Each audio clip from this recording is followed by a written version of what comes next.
With the US and Russia signing an agreement on the control of Syria's chemical weapons, has the prospect of war been eliminated? If the chemical weapons threat has been fabricated, then what are the obstacles to a unilateral US attack? Could the actual rationale for regime change have less to do with humanitarianism than it does with Syria's public banking system? And is Canada taking a moral stand with regard to Syria and its chemical weapons, or is its role more cynical than that?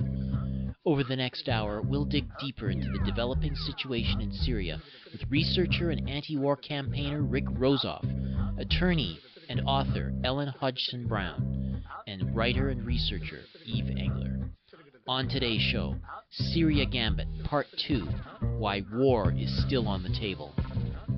Bringing you the analysis beyond the media headlines, the Global Research News Hour is on the air. Welcome to the Global Research News Hour for the week of September 19th, 2013. I am series host and producer Michael Welch. The Global Research News Hour is a special radio collaboration between the Center for Research on Globalization and campus community radio station CKUW 95.9 FM in Winnipeg.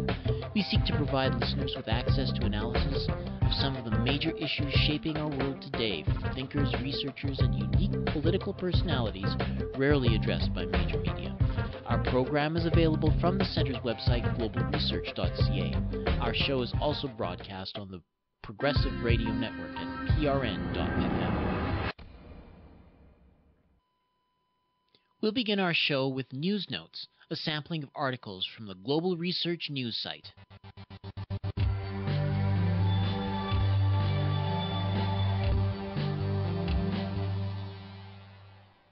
As predicted days before the UN Syria chemical weapons report was made public, the West has begun spinning the findings to bolster their faltering narrative regarding alleged chemical weapon attacks on August 21, 2013, in eastern Damascus, Syria. The goal, of course, is to continue demonizing the Syrian government while simultaneously sabotaging a recent Syrian-Russian deal to have Syria's chemical weapon stockpiles verified and disarmed by independent observers. A barrage of suspiciously worded headlines attempt to link in the mind of unobservant readers the UN's confirmation of chemical weapons use in Syria and Western claims that it was the Syrian government who used them. The UN report confirms the chemical weapons were used, a point that was not contended by either side of the conflict before or after the UN investigation began. What the West is attempting to now do is retrench its narrative before or after the UN investigation began. What the West is attempting to now do is retrench its narrative behind the report and once again create a baseless justification for continued belligerence against Syria. That was from the article 5 Lies Invented to Spin UN Report at Syrian Chemical Weapons Attack by Tony Cartalucci, posted September 17th, originally posted in the Land Destroyer blog. Human gene therapy has been ongoing since 1990, but most of that involved non-heritable genes called somatic or non-sex cell gene therapy. Somatic modifications only affect the individual and are not passed on, and so do not affect the human genome. The game changed when the successful birth of at least 30 genetically modified babies by 2001. As with genetically modified crops, a host of unforeseen and deleterious consequences may develop when we begin modifying humans with genes their children will inherit. But another argument against germline modification is that it will lead to designer babies and a new class of underdogs, those who cannot afford genetic enhancement. That's from Genetically Modified Babies by Rady Ananda, posted September 18th. The President of Brazil, Dilma Rousseff, announces publicly the creation of a world internet system independent from US and Britain, the US-centric internet.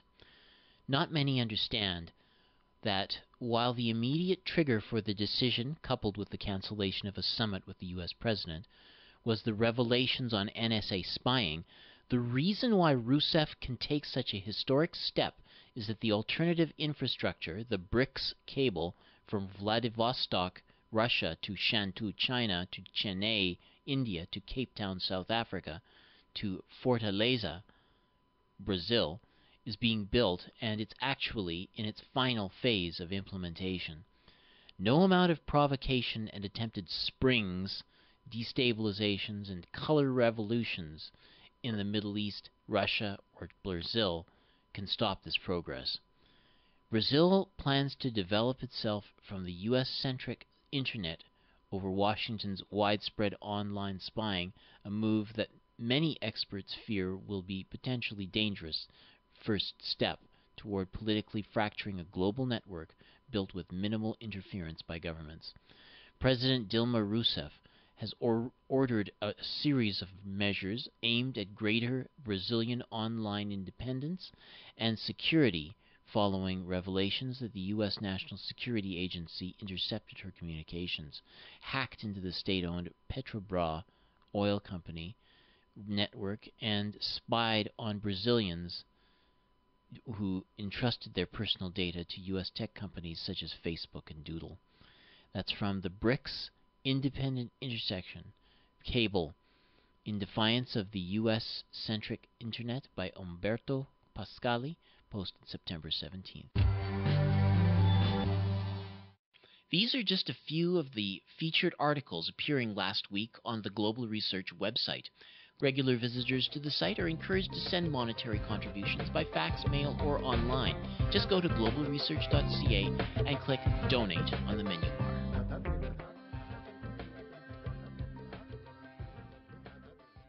Over the last few weeks, we've seen increasing tensions around Syria, with the United States reacting to the chemical gas attack of August 21st, which crossed Obama's red line, and then efforts being made to form an international coalition to launch strikes against Syria. The UK rejected military action before the UN investigators completed their work, and then chemical weapons continues to be expressed as the reason for these strikes. However, the United States has struck a recent deal with Russia that would involve seeing chemical weapons placed under the control of the international community. So has this truly forestalled or even eliminated the prospect of regime change in Syria?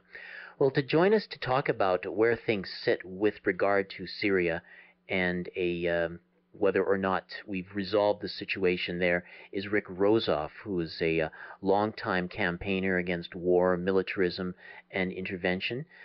He lives and works in Chicago. He manages the Stop NATO email list and website, and is a frequent contributor to Voice of Russia and globalresearch.ca. So thank you very much for joining us, Rick Rozoff. Thank you, Michael, for having me back on the show.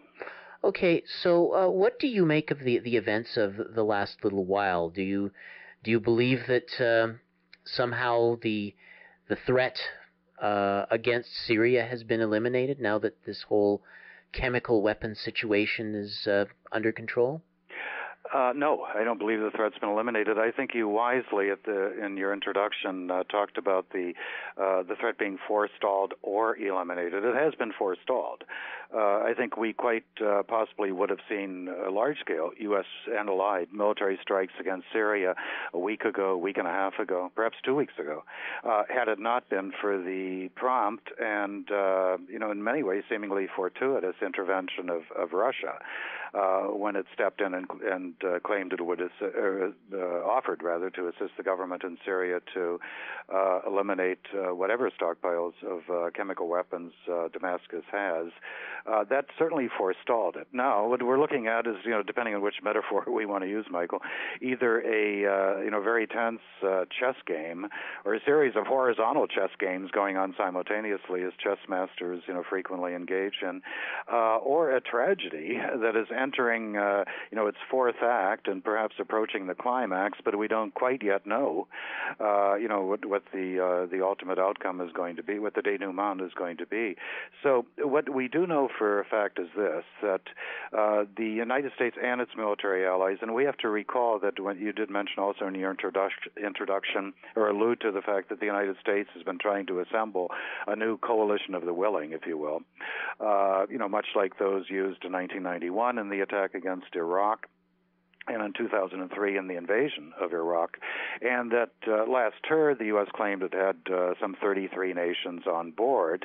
If you look at who those countries are, they're almost invariably full NATO members or members of NATO military partnership programs like the Mediterranean Dialogue in North Africa and the Middle East, the Istanbul Cooperation Initiative in the Persian Gulf, and one of the 8 Asian Pacific nations that are now in NATO's new partnership partners across the globe. So it was hardly a representative sampling of the 194 nations in the United Nations. And likewise, or similarly, when you mentioned the chemical weapons issue being resolved, unfortunately it has not been.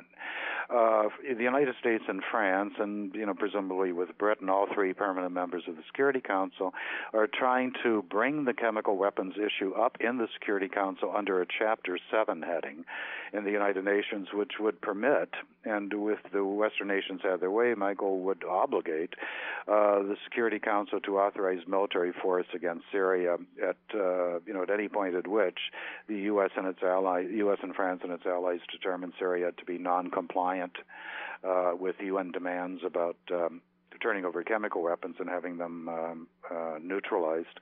So that the threat is still very real. We see as recently as today, there's an Associated Press report going around as of the last hour or so that the last 2 heads of the U.S. Pentagon, Leon Panetta and Robert Gates, both spoke on the Syria issue, with Panetta stating, and this is a man until recently was head of the mightiest military in history, stating that Obama should have gone ahead anyhow and bombed Syria. This is former CIA director and most recently Defense Secretary Leon Panetta. So there's still, sizable sectors of the ruling elite in the United States and the West as a whole who are champing at the bit for an opportunity of, launching a military onslaught against Syria. Mm. Now, you of course brought up the example of the 2003 efforts to build a coalition of the willing to go into Iraq, and I'm so reminded of that because, as I recall, in 2002, I think U.S. forces were set to go into Iraq the fall of 2002, but they got sort of forestalled with this Gambit. We got to send in the weapons inspectors, and so there's this whole rigmarole about the weapons inspectors going into Iraq.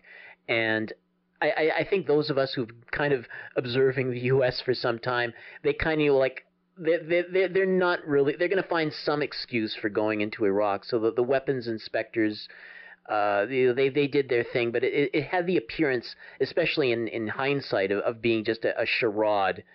But at any rate, it does seem as if there was the postponement of the inevitable as they kind of get their, diplomatic, set up all in a row. And I'm wondering if we aren't observing that same sort of situation now. They're kind of hogtied in terms of their rhetoric and their diplomatic initiatives, but somehow they're going to find some way of finding the excuse they need to go into Syria, right? That's an astute analogy. It's one I would not have thought of. I frankly had forgotten about. The last-ditch effort, I guess, to try to legitimize the inevitable military aggression against Iraq a decade ago by first, seeming to, play ball with the United Nations and with an inspections regime. So that what we're seeing, in essence, is, the equivalent thereof. But, historians, I'm sure, will have plenty of opportunity of reflecting on what has and has not happened in the last 3 weeks. And, maybe the major item they'll focus on is whether the U.S. wasn't anticipated, perhaps by a matter of days, if not hours, meaning that Barack Obama's speech of 2 Tuesdays ago, was clearly designed, in advance to have been the announcement to the nation and the world that he was taking military action, perhaps that he had already begun that military action. The launching of several hundred Tomahawk cruise missiles from the eastern Mediterranean comes to mind immediately, and that he may have been preempted, in fact, as you're alluding to, by the Russian diplomatic initiative.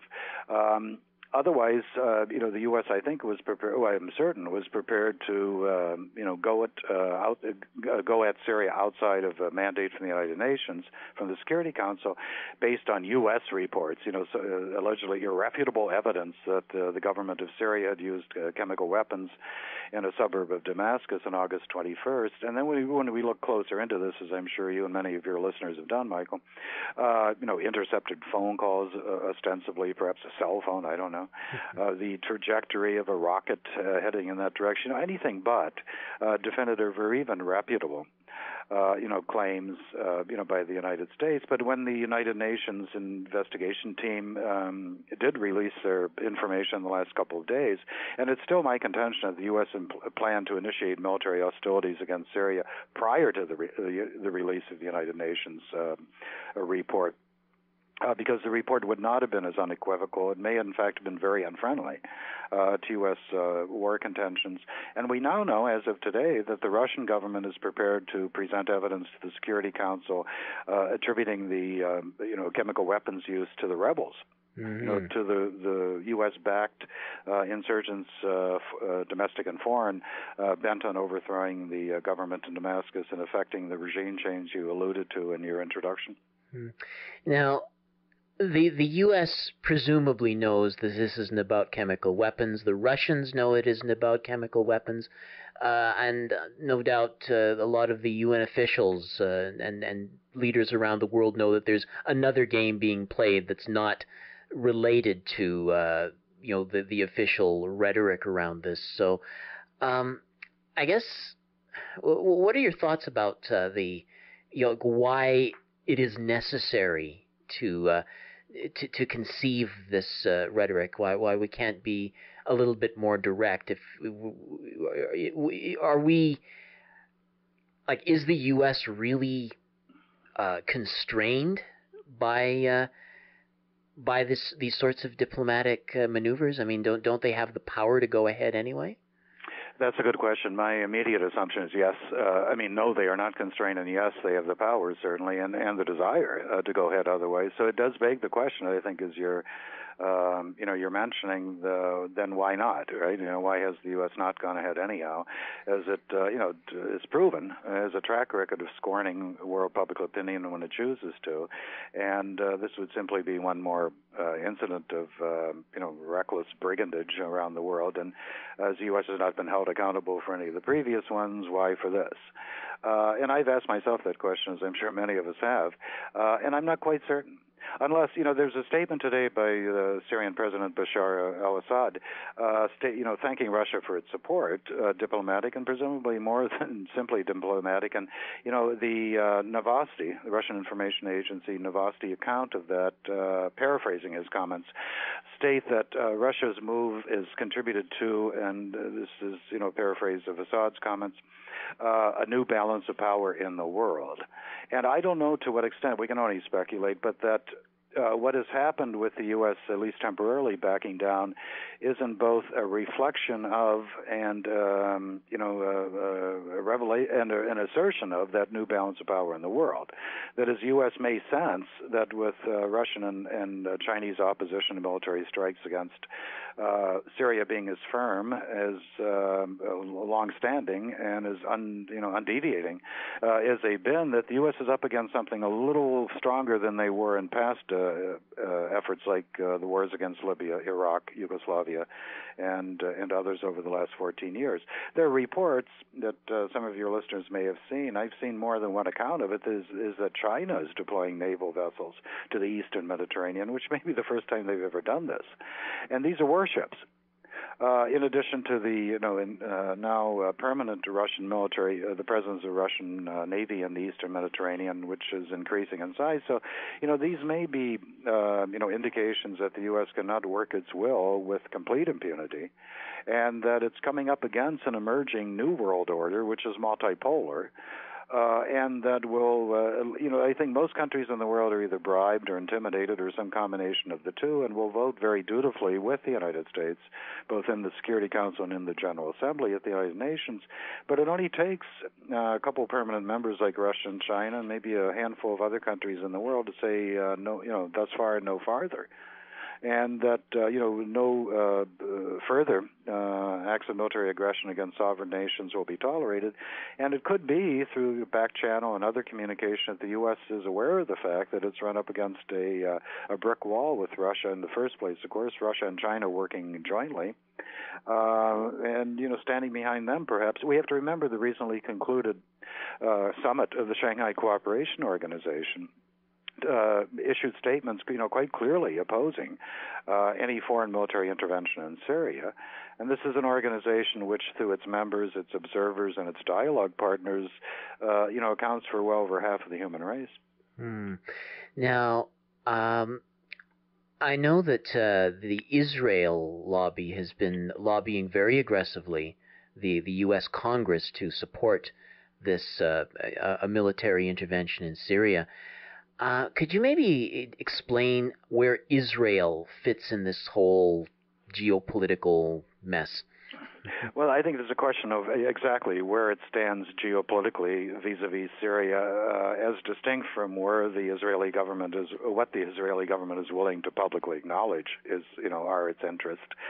We do know from reports prior to, the Russian intervention and the postponement, at least, of the planned U.S. and allied attack against Syria, that the largest pro-Israel political action committee, even though it's not licensed or registered as a political action committee, the American Israel Public Affairs Council, AIPAC, had deployed over 300, this, mainstream media reports in the United States, had deployed over 300 lobbyists to Capitol Hill to really put the pressure on, not so much, members of the Senate, who being a majority Democratic by party affiliation, or I guess assumed to be safe and, voting for war, but in the House, in Congress.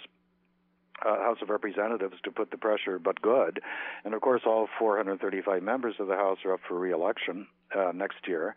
So this is, a time where AIPAC could do them a lot of harm.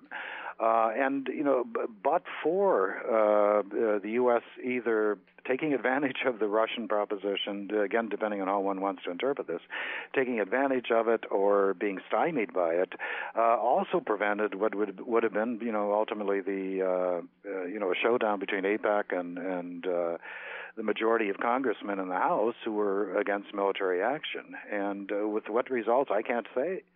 AIPAC wields a pretty formidable bludgeon, and any congressman who wanted to return to the Hill next year, or the January following next year, would have had to thought long and hard about how he or she was going to cast a vote on that issue if they had AIPAC arraigned against them. Now, this may be a bit of speculation on your part, but do you see Israel, because I don't know, it doesn't seem like it's, apart from that behind-the-scenes lobbying, we're not hearing very much from Israel with regard to the Syria situation on the ground. But I'm wondering, do you see Israel somehow being resurrected as being some sort of a trigger for an actual attack that might derail this, this whole chemical weapons diplomatic fiasco that's underway right now? That's a hard one to call. We do know that Turkey shot down a Syrian helicopter in recent days, and we know that that Israel has launched military strikes in recent years inside Syria, some of them with fairly deadly results. So we cannot eliminate the potential for the U.S., Israel, Turkey, and others launching arbitrary, testing the waters in many cases, maybe to see what the Syrian response is. Also taking advantage of the under understandable preoccupation with the government in Syria with the internal conflict and crisis, so as to allow Israel to fish in muddied waters. The Israeli military is still in the Golan Heights.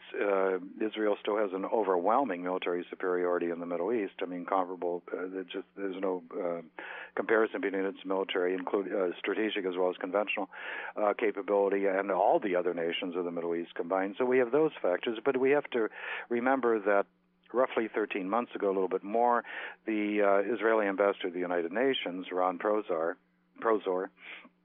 made a particularly provocative statement about Syria using chemical weapons, saying he doesn't doubt that a government as ruthless as that in Damascus would do so without any hesitation.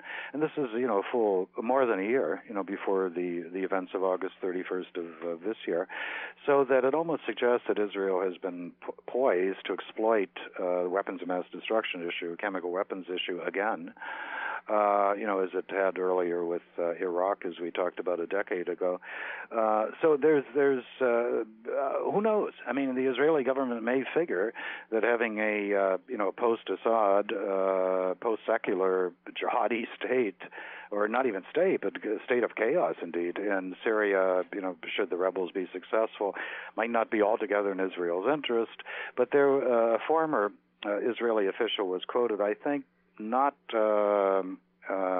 out of character with what may be the dominant feeling in Tel Aviv and Jerusalem, which is that the best case scenario may be for the government of Syria and the various rebel ensembles to just whittle away at each other in a war of attrition. The word I've heard was, hemorrhage, and that to have that go on indefinitely at, who knows what human cost to the Syrian people is a consequence, Israeli strategists may be willing to live with.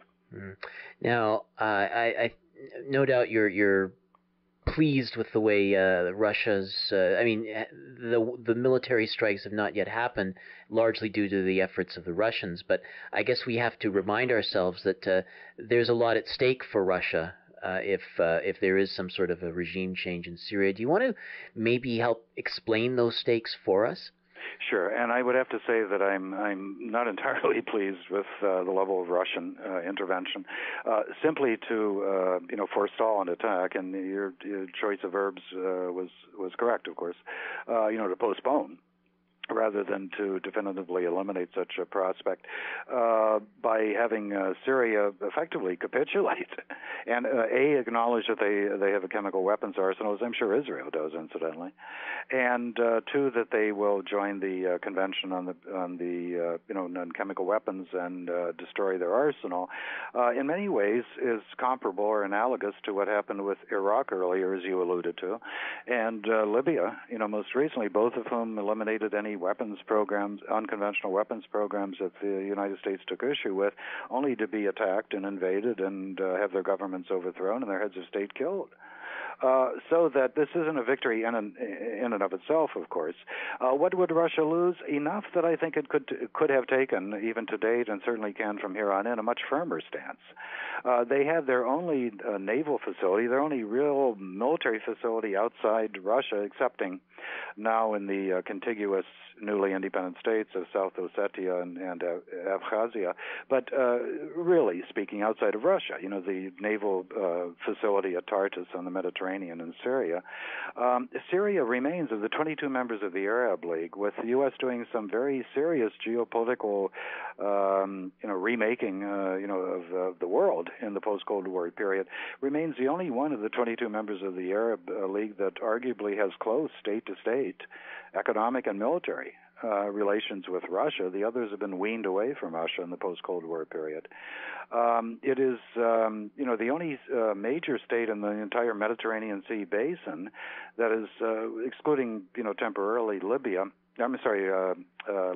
which, will go the way of Syria, surely, that isn't a U.S. client state and that isn't either a full member of NATO or a member of a NATO military partnership program, with Cyprus now heading towards a partnership for peace and Libya heading towards the Mediterranean dialogue. So geopolitically speaking, Syria is extremely important. I mean, it's Russia's anchor in the Mediterranean Sea. And if the government in Syria is overthrown, as the U.S. and its allies intends to happen, Russia is effectively evicted from the Mediterranean Sea. Hmm. Well, these are all very... we'll be watching the Syrian situation very carefully over the coming weeks and months. Thank you very much, Rick Rozoff, for breaking that situation down, and hopefully you'll join us again. Yeah, thank you for providing a format where we can discuss this issue on the various important levels that you and I were able to discuss it on. Okay, great. Well, thank you very much. Okay, thank you, Michael. And we've been speaking with Rick Rozoff. He's a Chicago-based opponent of war, militarism, and intervention, and he manages the Stop NATO email list and website. You're listening to the Global Research News Hour, broadcast on campus community radio station CKUW 95.9 FM and on partner radio stations across Canada. We are also podcast at globalresearch.ca and air Mondays at 5 p.m. Eastern Time on the Progressive Radio Network at prn.fm. Over the course of the last several months, we've heard a lot of motivations for a possible military strike against Syria, ranging from a drive for oil to humanitarian intervention. But rarely do we hear the perspective that this has something to do with Syria's public banking system. Ellen Brown is an attorney, and she's the president of the Public Banking Institute. She's also the author of 12 books, including Web of Debt and The Public Bank Solution, which is her latest.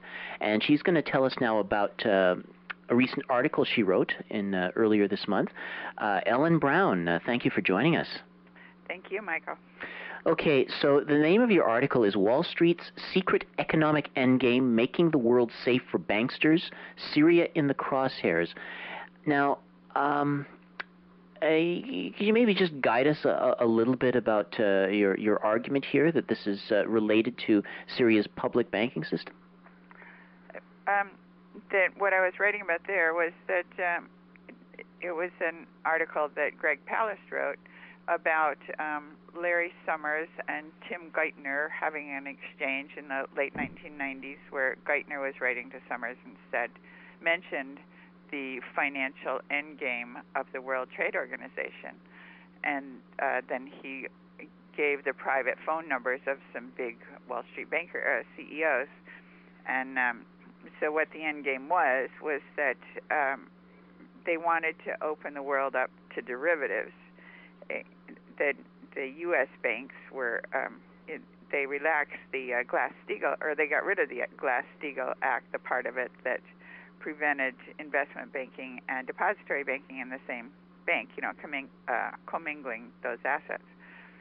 So that was lifted, but it had to be lifted globally in order for it to work, because if other countries still had the protections of Glass-Steagall and still were regulating their own banks, then the investors would flee to those other countries because their investments would be safer, and they wanted to open these other big banks up to their whole derivatives scheme, which they did, of course.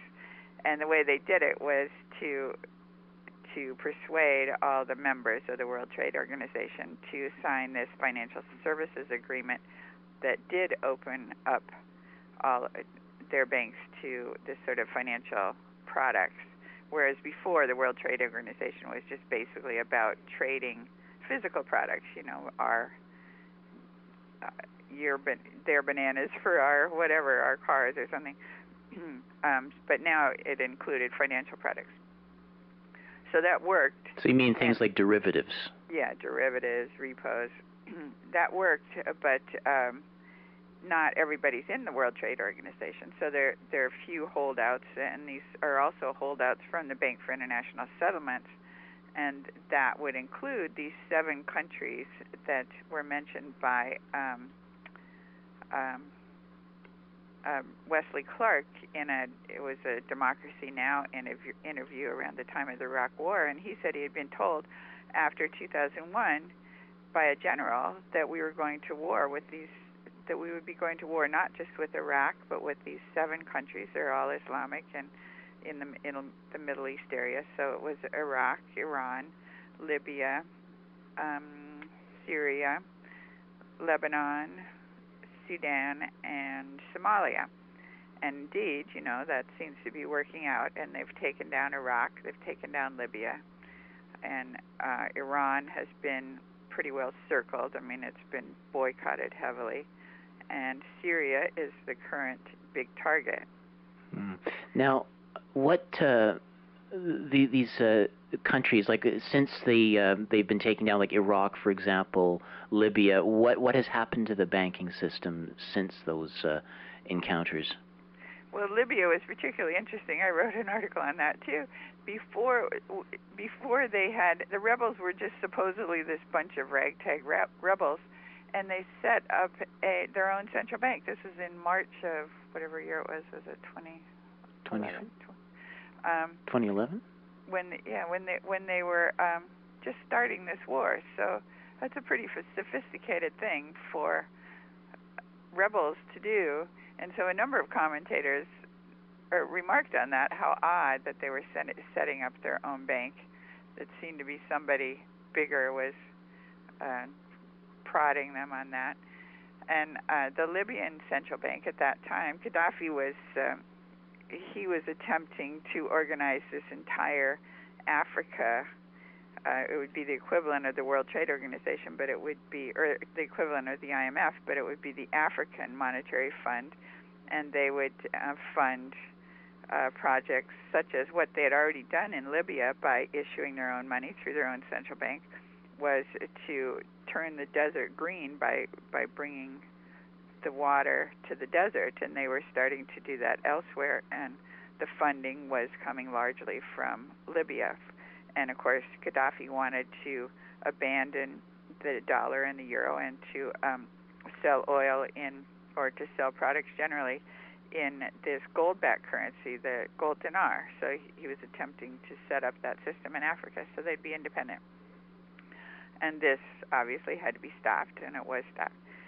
And Iraq too, when they first, where they first seemed to get in trouble was when they broke away from selling their oil only in dollars, and they said they were going to sell it in euros as well, which originally everybody laughed because the euro wasn't strong, but then it came out to be stronger than the dollar, and this was also a threat. That the whole when the dollar went off the gold standard under Nixon in 1971, the dollar suddenly dropped, and then there was a big meeting in Sweden of these big financiers what to do about it, and they decided they would back the dollar with oil. And this is under Kissinger. Henry Kissinger met with the Shah of Iran, and they agreed that that the OPEC countries would sell their oil only in dollars, and in return, the price of oil was going to be jacked up it was quadrupled right after that due to that little 9 days war.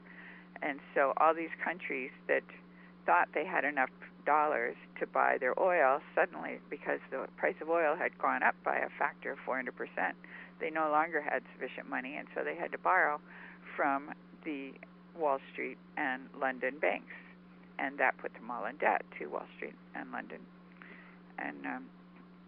So that's the system we have now, where all these countries globally are in debt to our banks. But there were a few holdouts, and those were the ones that were targeted as rogue states. Well, there's a saying that the debtor is slave to the lender, and this is a way, essentially, of maintaining control over these countries. Is that essentially what we're talking about? Right. In fact, the whole Bank for International Settlements was set up. My new book is The Public Bank Solution. So I traced the whole evolution of the Bank for International Settlements.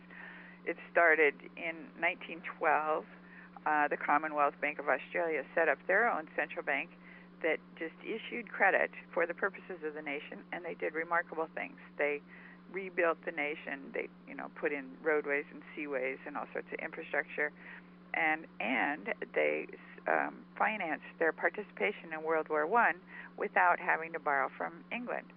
And this quite alarmed the Bank of England. The head of the bank went to England and boasted that anything Australians could imagine they could have because they were using their own credit issued by their own bank. So the the City of London was quite alarmed, and that man passed away rather suddenly after that of a heart attack. And then they put in a new system where the central bank would issue the money and lend it to the government, rather than the central bank actually being a government bank that just printed the money and issued it for government purposes. So they got so excited about this that they decided to have this system where all the countries, or all the Commonwealth countries, which were their former colonies, but which they were controlling economically by putting them in debt, that all the former colonies would be set up in this way with a central bank that was supposedly government but would actually be independent, and it would issue the national currency and lend it to the government and lend it to the banks. So that's the system that got set up, and anybody that stepped outside of it would tended to get crushed. Mm-hmm. And that became the Bank for International Settlements when the City of London sort of lost. After World War I, the British didn't have the same financial power that they had before, so they needed the Americans, and they needed the Bank for International Settlements was really originally set up by 4 big bankers. It was the U.S., England, France, and Germany. And Germany was in there supposedly because they were the ones that had to pay the reparations to England and France, and they were supposed to pay everybody's damages from World War I, and they didn't have the money, so they had borrowed from the U.S. to pay under the Dawes plan, and there was another plan, I forget, and they paid off. So they were supposed to be paying off their war reparations, but in fact, that put Germany in a key position. It was what you were talking about, the debtor is servant to the lender. But if you have a really, I think that same saying goes something about, but if you have a really big debt, suddenly the debtor is in control, because, in other words, if you've lent somebody a lot of money, suddenly you want to make sure they do well so that you can get your money back. And so the American businesses or the Wall Street businesses were catering to the Germans to make sure they got their money back. So I notice one other thing you point out in your article is in terms of Obama's motivation. You mentioned that Larry Summers, the person of Larry Summers, has a background with Barack Obama, correct? Yeah, he was the Barack Obama's choice for the next Federal Reserve chairman, but he recently withdrew his name from the hat, apparently, because he didn't want to get raked over the coals in Congress. It was clear that he was going to take a lot of heat. But this is one of many things that has been brought up against him, was that he was totally instrumental in this opening up the derivatives, which then shot up to, it depends on who you look at, but somewhere between 700 trillion and 1.4 quadrillion, shot way up because it's a very lucrative business for the banks, and they've kind of forgotten about lending to local businesses because they're more interested in the derivatives now. Now, I think that many of our listeners are familiar with, the sort of, there's been a march, across the 20th century where you'd have one country after another, like Iran in 53, Guatemala, Chile, that they're all in 73. They've any efforts to nationalize certain industries are rewarded by some sort of an overthrow.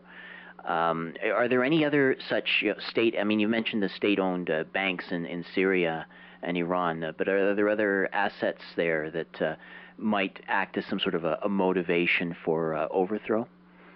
Well, I know there was in Syria. There's that. Supposedly there would be an oil line put through to allow the oil go directly to Russia, and I'm actually not an expert in the in the oil issues, but I know there are other reasons. But that I was just pointing out this one as something that nobody's really focused on, and it does tie all those countries together rather suspiciously. Yes, indeed. It seems like too much of a coincidence. Yeah. Okay. Well, Ellen Brown, I really appreciate that analysis, and I guess good luck with your book, The Public Bank Solution. Oh, thank you very much. And hopefully we'll talk again soon. Okay. Thanks, Michael. Thank you. Ellen Brown she is an attorney and president of the Public Banking Institute and the author of a number of books, including her most recent, The Public Bank Solution.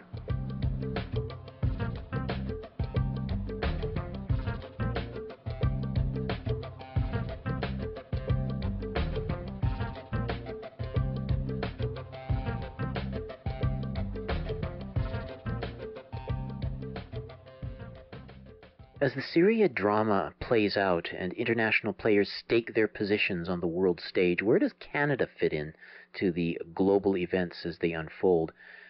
To help illuminate Canada's role in the Syria file, we're joined from Montreal by writer and researcher Yves Engler. Yves Engler is the author of now 8 books, including The Black Book on Canadian Foreign Policy, The Ugly Canadian, Stephen Harper's Foreign Policy, and his latest, The New Communist Manifesto, Workers of the World, It Really Is Time to Unite. So thank you very much for joining us, Yves Engler. Thanks for having me. Okay, so we've heard a lot of pronouncements coming from the Prime Minister and the Foreign Affairs Minister with regard to the need to contain chemical weapons threat. And I know you wrote an article that's posted on your website, basically talking about Canada's hypocrisy with regard to making those sorts of statements. So what maybe you could illuminate what exactly it is that Canada's done to perpetuate chemical warfare. Well, yeah. Well, first of all, I mean, the Conservatives, both Harper and Foreign Minister John Barrett, have in recent days talked about how the use of chemical weapons in Syria, sarin gas, how that is crossing a red line that's a big threat for humanity. And John Barrett cited going back to a line that hasn't been crossed since World War I. That's patently false. It would obviously be good if it was the case, but it's patently false when Canada has been complicit in the use of chemical weapons since World War II. Most recently, involvement in the actual use of white phosphorus in Afghanistan, not necessarily, or it's a little bit unclear if it was used on human beings or just to eliminate actually foliage or marijuana plants, specifically, but basically areas that apparently Taliban fighters were using to hide themselves, is what the Canadian Army says. Also complicit in justifying Israel's use of chemical weapons in Gaza, the Operation Cast Lead, late 2008, early 2009, where 1,400 Palestinians were killed, and the Harper government cheerled that Israeli action, has had no problem with Israel refusing to sign the Chemical Weapons Convention or Biological Weapons Convention. But the more intense complicity is historic, and that's U.S. military testing chemical weapons, agents orange, blue, purple at CFB Gagetown in New Brunswick, with the explicit intent, according to internal American government documents, to use that in Southeast Asia and Vietnam, and that the terrain was similar in New Brunswick as the terrain in Southeast Asia, and that, of course, in Vietnam was designed to eliminate foliage and basically drive the national resistance forces and the peasantry into the cities. So one of the aims, Americans' aim in Vietnam was to drive the peasantry out of the countryside, where they were, a base of support and the food supply for national resistance forces. So that's a pretty intense form of complicity. But for decades and decades, Canadian base in Alberta, Suffield, major base, was one of the biggest testing grounds of chemical weapons. Until at least 1989, Canada had a major stockpile of chemical weapons there, including sarin, the gas that killed apparently over 1,000 people in Syria recently. There's also, going back further historically in terms of the war in Korea between 1950 and 1953, when American troops used napalm to wipe out an entire North Korean village. And the New York Times reported on this devastating situation where this whole village was wiped out, and New York Times reported on people who were caught still stuck in dead, but stuck in the position they were in when the napalm struck. Foreign Minister Lester Pearson, or External Affairs Minister at the time, Lester Pearson, he, according to a cable he sent to Canada's ambassador in Washington, he complained not about what happened, the use of these chemical weapons, but about the fact that the impact this story might have on public opinion. And he would actually complain that the American censors allowed this story to make it into the paper. So that's a pretty intense form of complicity in 27,000 Canadian troops fighting in the Korean War. So there's just this hypocrisy of what the foreign affairs officials are saying vis-a-vis chemical weapons and the history of Canada's involvement. That I think sort of is important to bring to light, considering what's being set up with potential for a more full-scale war attack against Syria. Yeah, and as you concluded your article, you say that to have any credibility, the country has to say, with regard to chemical weapons, do as I do, and not just as I say.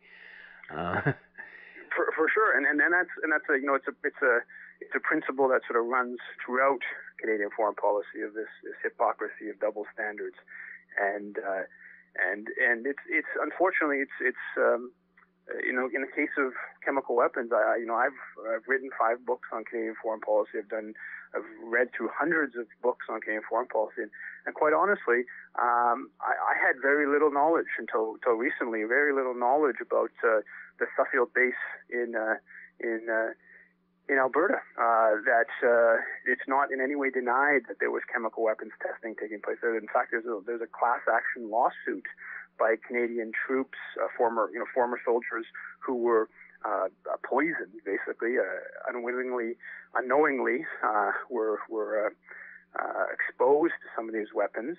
And there's actually a class action lawsuit from about 5 years ago that was launched. So it's not in any way denied that there was widespread chemical weapons testing. It's just that it's just almost entirely ignored in dominant media. And when it is mentioned, it's sort of mentioned about how it impacted Canadian, like the lawsuit, or how it may have impacted former Canadian soldiers, how it was part of the U.S. War machine. That's basically not talked about, and there's many victims around the world, particularly in Southeast Asia, of Canada's role in that, enabling the expansion and use of U.S. chemical weapons. Now, in your the older article, a piece you wrote last week, Conservatives' Syria policy is make war, not peace. And reading through it, I kind of got the sense that Canada's involvement there has less to do with humanitarian concern than it does with, how can I profit, financially through this, a possible war scenario. How do you see Canada in terms of its posture with regard to Syria and some of the players in that region? Essentially being dictated more by money than by humanitarian concern. Yeah, I think that one of the important points with regards to Syria, first of all, it's obviously a devastating situation, terrible humanitarian catastrophe. Over 100,000 people dead, and over the past 2.5 years, a couple million people who have fled the country, and millions more internally displaced. And quite honestly, there's no obvious short-term or even maybe medium-term way to see some sort of really just solution. I think the Syrian people are caught between basically two bad sides, if you like. But what is, I think, clear in the Canadian government's policy towards Syria is very serious double standards in terms of what's exacerbating the conflict. So, for instance, they have criticized repeatedly Iran, Russia, Hezbollah for their involvement on the side of the Syrian regime, but they've said nothing about the extensive amounts of billions of dollars in weaponry, cash, other forms of support that the monarchy in Saudi Arabia, Qatar, UAE have delivered to the rebels. The role the CIA is playing increasingly in training the rebels in Jordan. And there's, even in the Wall Street Journal on Monday, it was basically a mission that the ramping up of Iranian support for the Assad regime is very closely tied to the huge amounts of weaponry that are being flowed in from Saudi Arabia, Qatar. And lo and behold, the Canadian government is, in fact, not only are they not saying anything about this one side's role in exacerbating the suffering and the conflict in Syria, Canada is actually selling billions of dollars in weaponry to Saudi Arabia in recent years. There's Canadian companies are involved in a major arms trade, biggest arms trade bazaar taking place in the Middle East. Over 25 Canadian companies were involved with the Canadian ambassador in the UAE promoting the role of Canadian companies in the arms trade a few months ago. So you have, I think, a Canadian government that I think they haven't been, interestingly enough, they haven't been as belligerent on the issue in terms of Syria as maybe the British or French government previously. They have been actually a bit more nuanced. They have recognized that the rebels are primarily or significantly these sort of jihadists who have often very sectarian and very regressive aims. So there has been some acknowledgement of that by the Canadian government, but there has certainly not been a proper kind of